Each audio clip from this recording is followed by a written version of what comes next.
그러면 예. 제가 이제 또 질문을 드려보겠습니다. 또 투자자분들이 관심을 많이 갖고 있는 향후 바이오 주가에 대해서 고견을 부탁드립니다. 짧지만 상당히 임팩트가 있는. 진짜 이 분야는 제가 솔직하게 얘기할게요. 제가 바이오 쪽은 제가 아예 여기는 배제하고 공부를 했어요. 야구 선수로 치면 커브를 안 던지는 투수들이 굉장히 많아요.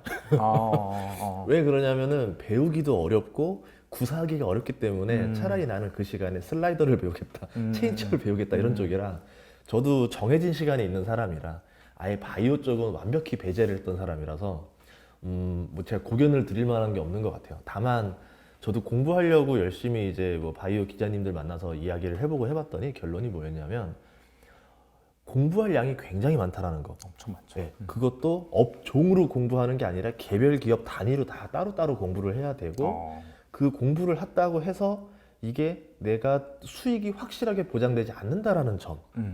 그런 점에 있을 때 저는 공부 대비 가성비가 좀 안 나오는 편이 아닌가. 예, 그래서 저는 이제 배제를 해버리고 그 시간에 다른 걸 공부했었습니다. 예, 고견을 좀 부탁드립니다. 저도 뭐 예. 사실 비슷한 거긴 한데, 그러니까 공부할 양이 너무 많아요. 예. 너무 많은데 일단은 그냥 바이오주에 워낙 관심이 많으시고 투자하시는 분들도 있으니까 한 가지 이제 팁을 드리자면 일단 단기랑 장기로 좀 나눠서 부분을 지어볼게요. 단기 같은 경우에는 뭐 일단은 또 미국 바이오랑 우리 바이오는 좀 다르긴 하거든요. 다르잖아요. 우리 바이오는 약간 좀 꿈을 먹고 사는 좀 그런 예. 바이오긴 한데, 그래서 그 꿈을 먹고 살다 보니까 일반적으로 그 스케줄이 있어요. 뭐 예를 들어서 1월 달에는 뭐 JP 모건 헬스케어, 그 다음에 이제 4월 달부터 한 5월 달, 6월 달까지 이어지는 뭐 미국의 뭐 암학회, 뭐 임상학회, 종양학회 이런 것들이 또 스케줄이 있어요. 그래서 주가를 잘 보시면 거기하고 관련된 주식들이 그 이벤트가 있기 전부터 좀 올라요. 그래서 약간 그 바이오 투자하시는 분들 가운데서는 단기적으로 접근하시는 분들은 그 관련해서 약간 트레이딩을 하시는 분도 좀 계시더라고요. 그렇게. 보통 이제 그래서 호재가 딱 나오면 그때부터 빠져요. 네, 물론. 정성이다. 근데 물론 거기에서 뭐 예상치 못한 애로 뭐 라이센스 아웃을 해서 뭐 엄청난 몇천억 단위를 하면 또 그때부터 상한가 치겠죠. 예. 근데 아무튼 그렇게 단기적으로 봤을 때는 스케줄적으로 접근하시는 분들 좀 있는 것 같고, 근데 아예 장기적으로 봤을 때는 바이오 신약 이 부분은 사실 저는 제 개인적으로 봤을 때는 좀 로또라고 생각을 해요. 하지만 그 앞으로 그 미래의 그런 제약이나 바이오 그런 산업을 발전시킬 만한 또 하나의 키워드가 그 UL스케어, 그러니까 원격 진료 이런 부분. 그쵸, 그쵸. 네. 이런 부분은 사실 뭐 허상도 아니고 오히려 예전부터 계속해서 말은 나왔으나 이게 잘 진행이 안 되다가 이 코로나로 인해서 약간 앞당겨진 그런 감이 있거든요. 그쵸. 그래서 아마 미래에는 이 UL스케어 관련해 가지고 뭐 괜찮은 기업들이 많이 나오고 또 성장을 할 것으로 예상이 돼요. 특히나 뭐 아마존이나 미국의 그런 굴지의 기업들도 헬스케어 쪽을 계속해서 지금 육성을 시키고 있긴 하거든요. 그래서 제 생각에는 장기적으로 봤을 때는 약간 좀 그런 아이템, 그런 아이템을 보시면 좋을 것 같아요. 저는 또 의외로 그 인도라는 나라가 제약에 그렇게 기술이 뛰어난 나라인지 몰랐어요. 저 지금 알았어요. 정말 이름이 순간 까먹었는데 그 세계적인 제약회사가 있어요. 근데 그게 인도에 있어요. 그러니까 복제약은 거기서 만들어내는 그 비율이 굉장히 높더라고요. 그래서 아니 인도에서 그걸 만든다고 했는데 알아봤더니 진짜 대규모의 엄청나게 큰 회사인 거예요. 이게 그럼 인도 주식을 우리가 투자할 수는 없잖아요. 어디에 상장돼 있나 봤더니 미국에 상장돼 있더라고요. 그 인도 주식인데 ADR로 상장되어 있어서 그런 형태로 저는 또 보는 거니까 약간 아까 그냥 매출 자체가 꾸준히 나올 수 있고 성장할 때마다 그냥 일종의 파운드리죠. 제약계. 그런 형태로 투자하는 것들 아니면은 뭐 오바마 케어가 이번에 지금 바이든 대통령 때문에 이제 부활한다고 하니까 그랬을 때 잠시 이제 또 다시 한번 상승할 수 있을 동력이 있는 것들 그런 좀 실질적으로 매출과 이익이 발생하는 주식들에는 관심이 좀 있긴 있습니다. 제약 바이오는 아무래도 성장 산업이기 때문에 예. 관심을 가져보는 것도 괜찮을 것 같습니다. 안마기도 저는 괜찮다. 그러니까 이게 되게 재밌는 거니까 아예 팁을 하나 드리자면 그 인구 노령화가 5% 비율이 될 때부터 안마기 시장이 급격히 성장해요. 일본이 그랬어요 처음에. 그 다음에 한국이 5% 되면서부터 안마기 시장이 급격히 성장했는데 아직 상장된 주식은 없어요. 중국이 최근에 5%, 중국이 아직 5% 아직 안 됐어요. 그래서 이제 중국 같은 경우도 고령화 사회다 보니까 저라면은 뭐 꼭 제약으로도 이게 하겠지만 사람이 몸이 아프고 이제 그러면 이 안마기가 은근히 효도 상품이거든요. 그래서 그런 시장도 그러니까 간접적인 것들도 보면 좋지 않을까 싶습니다. 그러니까 이게 그 인구 구조 변화가 메가 트렌드 중에 대표적이잖아요. 예. 그래서 그런 거 관련해 가지고 특히나 이제 약간 선진 시장, 유럽이라든지 일본 이런 데는 워낙에 이제 먼저 진행이 됐으니까 그런 쪽에서 아이디어를 찾아보는 것도 괜찮겠네요. 어떤 예. 그런 헬스케어나 뭐 인구 구조상 변화에 따라서 어떤 산업이 뜨는지. 예, 그렇죠. 그러면 질문 제가 뽑아보도록 하겠습니다. 네. 짠. 오. 장기 투자를 생각하고 주식을 시작하려고 하는데 중소기업 같은 곳은 어떤 것을 보고 투자해야 할지를 결정해야 하나요? 라고 말씀해 주셨습니다. 중소기업 같은 예. 곳은 어떤 것을 보고 투자를 예. 해야 되냐? 글쎄요, 중소기업. 제가 봤을 때는 뭐 대기업이나 중소기업이라 해서 뭔가 중소기업은 이걸 보고 대기업은 이걸 보고 그런 거는 제 개인적인 기준으로는 없는 것 같아요. 없는 것 같은데 대신에 이제 중소기업을 선택하는 것 자체가 분명히 대기업을 선택하는 거에 비해서는 리스크는 크겠죠. 그죠. 그죠. 네. 그렇기 때문에 반대로 뭐가 커야 되냐? 기대 수익률이 커야 돼요. 리스크도 크기 때문에 당연히 기대 수익률도 커야 되고 그렇기 때문에 아무래도 좀 성장성 그런 관점에서 선택하는 게 좋을 것 같고 특히나 이제 약간 탑다운 방식 위에서 이제 내려오는 방식으로 본다면은 이게 시대가 흘러감에 있어서 등장하는 트렌드가 있잖아요. 그게 이제 테마로 그렇죠. 끝날 수도 있지만 트렌드로 가는 게 이게 대표적으로 미세먼지 같은 그런 것들. 예. 그런 것들과 관련해 가지고 뭐 그와 관련된 필터를 만드는 회사 그런 회사들도 보면은 처음엔 테마주로 인식이 됐다가 예. 나중엔 실적주로 바뀌면서 막 10배 정도 오르는 그런 사이클이 좀 있었거든요. 예. 그래서 약간 좀 어느 정도 중소형주를 투자하신다는 것 자체가 리스크를 감수를 하셔야 되는 부분은 분명히 있고 대신에 기대 수익률은 클 수 있다. 그래서 약간 좀 메가 트렌드 관점에서 그 트렌드에 편승할 수 있을 만한 그런 알짜 주식을 고르시면 좋을 것 같아요. 예. 이런 기업을 찾아내기가 쉽지가 않죠, 우선은. 그렇죠. 왜냐하면 관심을 대중의 많이 관심을 안 받는 상태에서 찾아내야 되기 때문에 뭐 자꾸 야구를 비교해서 그런데 이제 스카우터로 치면 지방 돌아다니면서 어디 훌륭한 선수 없나 지금 찾으러 다니는 거거든요. 근데 그러다 발굴했을 때 진짜 알짜가 나오면은 담아보고 싶다는 생각이 많이 들 것 같아요. 이 피터 린치 투자 방법이 이제 이런 경우가 있었는데 텐베거라 그래가지고 10배 이상 나오는 수익들이 보통 이런 중소기업들에서 많이 나왔습니다. 말씀해주신 대로 언제 오를지 어떻게 될지 모르기 때문에 이 주식들을 높은 비중으로 가져갈 수가 없어요. 그래서 피터 린치도 굉장히 펀드다 보니까 그냥 수많은 펀드들 중에 이제 하나, 종목 중에 하나로 넣어서 편입을 했는데 이것들이 굉장히 많이 포텐이 터지면서 펀드 수익률이 굉장히 높게 나갔죠. 그래서 중소기업 투자 같은 경우는 말씀해주신 대로 거의 뭐 그런 관점으로 보시는 게 제일 좋을 것 같고 다만 이제 비중적인 입장에서는 골고루 담아야 된다. 하나에 너무 집중해서 담는 거는 위험할 수 있다라고 봅니다. 저는 대표적인 회사가 하나 있었어요. 중소기업을 어떻게 로또를 맞았었냐면 저희 동네에 갑자기 그 식당 일 하시는 분들이 다 사라졌습니다. 좀 약간 시골이긴 해서 인구가 10만 정도 되는 시골인데 뭐 학교 급식소 아주머니들이나 이런 분들이 못 구해서 다 이제 사표를 내고 많은 분들이 나가서 신규 채용이 안 돼가지고 이제 인력난을 얻은 거예요. 그래서 왜 그러냐 했더니 저 시골에 무슨 회사 하나가 생겼는데 사람을 다 빼간다 이러는 거예요.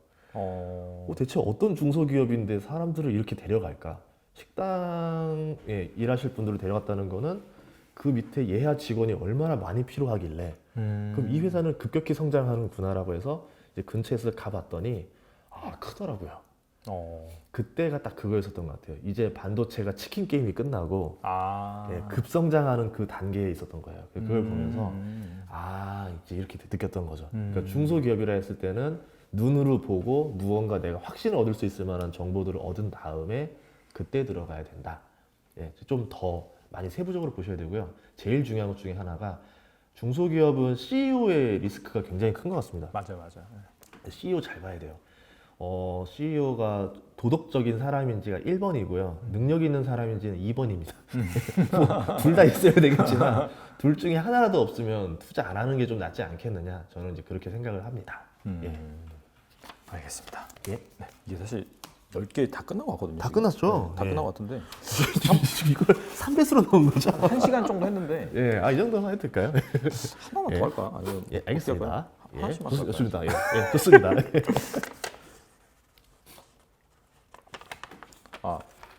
주식 투자에 있어 가치를 평가하는 일이 가장 중요하다고 생각하는데 종목의 가치를 평가할 때 본인이 사용하시는 공식이나 기법 혹은 참고하는 지표에 대한 자세한 설명을 부탁드려요.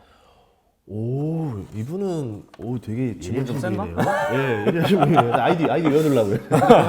누구지? 이러면서 자, 가치 평가하는 게 정말 이게 중요한데 결국은 그건가요? 저는 이제 PER을 중요시 여기는 사람 중에 하나예요. 근데 이 PER이라는 게 시가총액 나누기 순이익인데 순이익은 과거형입니다. 시가총액은 주가니까 결국은 미래를 향하고 있고요. 미래의 가치를 가지고 과거의 이익을 나누다 보니까 당연히 아무리 이 가치 평가를 하려 해도 안 맞죠. 왜 이렇게 PER이 높아요? PER이 왜 이렇게 낮아요? 라고 했을 때는 시점이 분리되어 있다.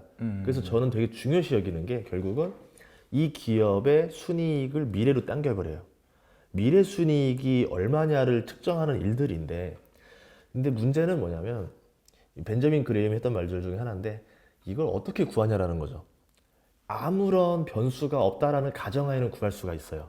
뭐 LG생활건강이라든가 이런 같이 뭐 식료품이라든가 이런 회사들은 보통 한 연평균 10년 내내 한 8%의 성장을 보였다. 그러면 내년 내후년에도 8% 정도 성장하지 않을까라고 볼 수는 있겠죠. 근데 그런 외에 나머지 사업들은 미래 순이익을 구하기가 굉장히 어렵습니다. 불확실하죠. 예, 아무리 멋진 공식을 넣어도 여기다 곱하기에 미지수를 넣어버리면 값이 로또로 바뀌거든요. 그렇죠, 그렇죠. 예, 개수를 알 수가 없는 거예요. 그래서 가치 평가하는 일은 항상 좀 힘들다. 그래서 우리는 좀 어떤 기법이나 지표로 딱 깔끔하게 숫자로 떨어지는 투자를 하고 싶어 하지만 막상 그거 자체가 굉장히 오히려 비효율적일 수 있다라고 생각을 합니다. 그래서 제가 주식으로 부자 되신 주변의 분들을 보면은 사업적인 관점으로 많이 봤던 것 같아요.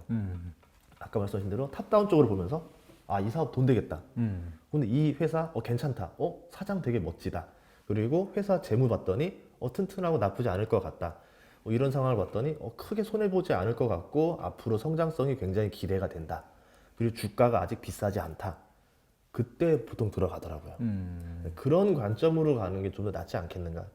그 질적인 부분도 무시해서는 안 된다라고 좀 말하고 싶습니다. 예. 저는 일단은 가치를 구하는 방법 그런 것들은 당연히 공부를 많이 하셔야 되고 그다음에 뭐 PER로 구하는 것도 있고 그다음에 요즘에는 워낙 복합적인 사업을 많이 가지고 있어서 SOTP라고 해서 뭐 썸오파트라고 해서 각자의 그런 사업부마다 또 이제 PER을 다 적정 PER을 구한 다음에 다 더하고 막 그런 작업들 있잖아요. 근데 그런 것들을 당연히 해야 되는데 하고 나서 그걸 맹신하면 안 되는 것 같아요. 그냥 그거 하는 이유는 뭐냐면은 이 기업이 뭐 그 기업에 벌어든 이익이나 성장성 대비 저평가냐 고평가냐 딱 그냥 그거를 가리기 위한 것이지 적정 주가 이거네? 라고 하면서 사야겠다. 그거는 좀 위험한 것 같아요. 그러니까 보통 주식을 처음 시작하시는 분들 그리고 이제 강의를 해보면은 가장 이게 인기가 있어요, 사실은. 적정 가치 구하는 법. 그럼요. 근데 그게 맹목적으로 믿으면 안 된다는 거죠, 사실. 워낙 변수가 많을 수 있기 때문에. 대신에 그럼에도 불구하고 정확히 구해야 되는 이유는 뭐냐면은 싸냐 비싸냐 그거에 대한 감 그리고 기준을 잡아야 되기 때문에 기준이 없으면은 100% 주가에 흔들릴 수밖에 없어요. 그래서 그런 부분에 있어서는 구하되 대신에 맹신하지 말자. 옛날 뭐 2007년만 해도 펜오션 100만 원 간다 그랬었어요. 지금 한 6천 원 정도 하고 있는데 그러니까 이게 알 수가 없던 거예요. 해운이 더 그런 것 같아요. 분위기 그쵸, 좋을 때는 막 타서 올라가니까 금방 간다라고 했는데 또 금방 불이 꺼지더라고요. 그래서 그런 주식들은 가치를 어떻게 평가할 것이냐 어렵죠. 솔직히 말하면. 맞아요. 요즘 뭐 HMM 엄청 HMM 핫하죠. 그것도 엄청 올랐는데 약간 좀 드리고 싶은 말씀이 저도 그리고 제가 이제 질문을 정리하다 보니까 나오진 않았는데 HMM에 관련된 질문이 있더라고요. 하셨어요? 이거 장기적으로 계속 가냐 그런 질문이 있었는데 이거는 뭐 모르죠 사실 갈지 안 갈지는 모르는데 제 개인적인 생각으로는요 어차피 해운 주식도 경기 민감주예요. 엄청나죠? 그러니까 엄청나게 업앤다운이 심한 이유는 뭐냐면은 이게 수요와 공급의 시차가 되게 커요. 이를테면 왜냐면은 지금 막 경기가 막 살아나요. 인플레이션 막 발생하고 그래서 수요가 막 나는데 폭발하고 있는데 배가 없어요 지금. 그러니까 막 지금 막 운이 막 올라가고 그러면서 실적 개선될 것으로 기대되면서 올라오고 그렇게 하는 거거든요. 그러니까 그때 보고 배를 만들어봤자 배가 이제 인도되기 전까지는 최소한 2년이 걸린다는 거죠. 그래서 이제 그렇다 보니까 그때까지는 초호황이 나올 수가 있는데 실제로 배가 만들어져서 인도가 다 되면은 그때부터는 이제 정반대 상황이 일어날 수도 있는 그런 부분이 있기 때문에 제 생각에는 이런 특성을 알고 매매를 하시더라도 하시는 게 중요할 것 같아요. 예전에 저희 동네 살았을 때 신도시 지어질 때 보면은 옆에 구도심들 아파트 가격이 막 올라갑니다. 전세가가 올라가서 신도시 살아야 되는데 입주는 안 돼 있고 잠시 살아야 되니까 그 동네 옆 동네들의 아파트 전세를 막 얻어서 살아요. 그래서 갑자기 가격이 막 올랐다가 입주가 시작되고 나면은 사람들이 다 빠지니까 여기 전세가가 뚝 떨어져요. 아. 그런 현상이다라고 이해하시면 좀 편하실 것 같아요. 예, 배를 빌린다든 그 렌트한다는 느낌에서 산다라 보시면 되니까요. 예.